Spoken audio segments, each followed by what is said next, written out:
Viewers, எப்படி இருக்கீங்க? நல்லா இருக்கீங்களா? பாருங்க, நான் இட்லி பண்ண போகிறேன் இன்னைக்கு. அதனால் என்னென்னா, இட்லி ஊற வைக்கிறதுக்கு பாருங்கள், வெறும் ரேஷனில் வாங்கின அரிசி தான், பச்சரிசி புழுங்கரிசி. நைட்டே ஊற வச்சுட்டேன். இதை ஊற வச்சுட்டு இதுக்கு இட்லி பண்ணுறதுக்கு நான் தயார் பண்ண போகிறேன். என்னென்னா ஒரு மாதிரி டெஸ்ட்டெல்லாம் நிறையா இருக்கும், அதனால் நைட்டே ஊற வச்சு நம்ம காலையில் கழுவுனோம்னா நல்லா இப்படி வெள்ளையாக பளிச்சுன்னு ஆயிக்கும். இந்த பூச்சிலாம் சின்ன சின்னதாக இருக்கும். அது ஒரு 5-6 வாட்டி கழுவிட்டு நம்ம போட்டோம்னா சூப்பரான இட்லி வரும்.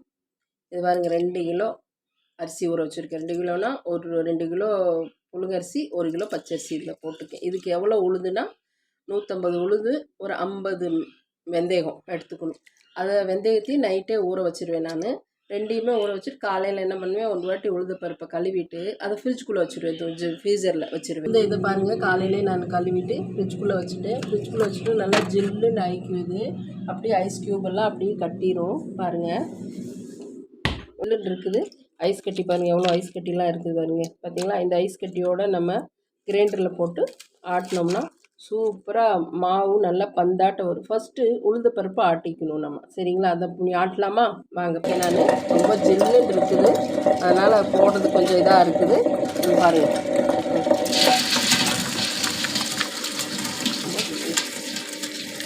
இந்த ஐஸ் கட்டி பாருங்கள், எடுக்கையில் கையும் ரொம்ப ஜில்லுன்னு ஆகுது எனக்கு. பாருங்கள், நான் கிரைண்டரில் ஹீட் ஆகாது மாவு, அப்போ நல்லா பந்தாட்டம் வரும் மாவு. பாருங்கள், இந்த உளுந்தை நான் நீ போட்டுறேன் கிரைண்டரில். நீ நல்லா உபரி வர்றப்ப நான் உங்களுக்கு காமிக்கிறேன், சரிங்களா? பாருங்கள், உளுந்து போட்டோம், நல்லா எப்படி ஆடிட்டு வருது பாருங்கள். அது இல்லாமல் கிரைண்டரு ஹீட் ஆகிடுங்க. ஆச்சுன்னா என்னென்னா, ஜில்லுன்னு நம்ம போட்டோம்னா சூடாகாது. ஃப்ரிட்ஜிலேருந்து எடுத்து நம்ம உளுந்து பருப்பு போட்டோம்னா நல்ல மாவு உபரி வரும், நல்ல பந்தாட்டம் இருக்கும் மாவு, நல்லா கெட்டியாக. ஃபஸ்ட்டு நம்ம இதை ஆட்டி ஒரு பாத்திரத்தில் எடுத்து வச்சுட்டு மறுபடியும் பச்சரிசி புழுங்கரிசி ஊற வச்சுருக்கோம்ல, அதை தூக்கி ஆட்டி போடணும். அப்போ என்ன ஆகுனா, இந்த உளுந்தெல்லாம் இருக்கிறதெல்லாம் அதில் மாவில் வந்துடும். அப்போ நம்மளுக்கு கிரைண்டரும் நல்லா இருக்கும், உளுந்து பருப்பும் வேஸ்ட் ஆகாது நம்மளுக்கு, சரிங்களா? அதே மாதிரி நிறையா பேர் ரேஷன் அரிசி வாங்குறதுக்கு யோசனை பண்ணுவாங்க. ஐயோ, என்ன இப்படி இருக்குது அரிசி அப்படின்னு நீங்கள் யூஸ் பண்ணுறது. ஆனால் நைட் நல்லா கழுவி ஊற வச்சு ஆட்டினோம்னா கடை இட்லி கூட அவ்வளோ நல்லா இருக்காது, அவ்வளோ நல்லா இருக்கும் இட்லி இல்லை செஞ்சோம்னா. நான் இதை ஆட்டி ஒரு வாரம் வரைக்கும் வச்சுக்குவேன். தோசையும் இட்லி மாற்றி மாற்றி செய்வேன், சூப்பராக இருக்கும்.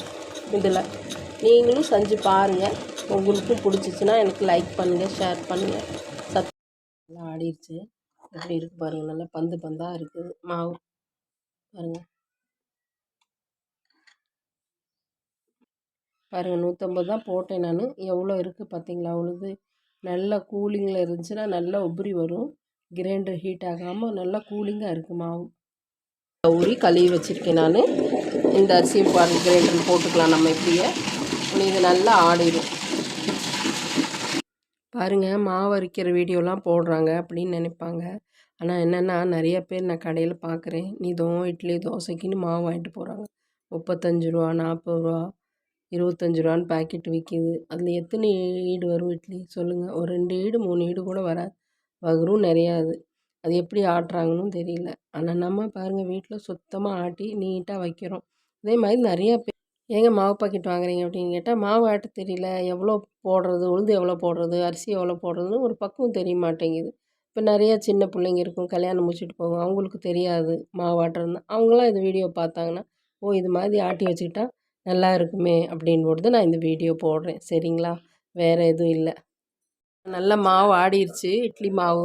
இதை நம்ம அவ்வளோதான் எடுத்துக்கலாம்.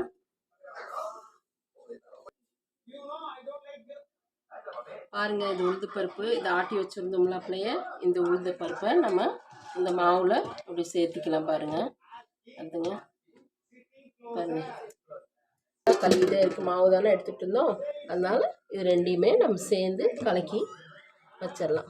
இது ரெண்டையுமே கலக்கி நம்ம வச்சோம்னா இது ஒரு வாரம் வரைக்கும் இந்த மாவு நம்மளுக்கு ஒன்றுமே ஆகாது. ஆனால் உப்பு போடக்கூடாதுங்க. இதில் நம்ம எடுக்கிறப்ப மட்டும் கொஞ்சம் கரண்டியில் எடுத்துகிட்டு தேவை இருக்கிறப்ப வேறு பாத்திரத்தில் போட்டுக்கிட்டு நம்ம எடுத்து பண்ணிக்கலாம். அதே மாதிரி வேறு ஒரு நல்ல பெரிய டப்பாவில் ஸ்டோர் பண்ணி ஃப்ரிட்ஜுக்குள்ளே வச்சிடலாம். நம்ம மாவு அரைக்கிற முறை உங்களுக்கு ஈஸியாக புரிஞ்சிருக்கும். பாருங்கள், 150 உளுந்து போட்டேன் நான், 50 வெந்தயம் போட்டேன். அந்த பாருங்கள் எவ்வளோ மாவு ஆயிருக்குது. அரிசி போட்டு ஆட்டி வச்சோம்னா நம்மளுக்கு சுத்தமான மாவு நம்மளுக்கு வீட்டிலே ரெடி ஆயிரும். ஒரு வாரம் வரைக்கும் நம்ம இதை எதுவுமே சங்கடப்படாமல் எடுத்து நல்லா சுட்டு சாப்பிடலாம். தோசையோ இட்லியோ என்ன வேண்டாலும் வரும் இதில் நல்லா.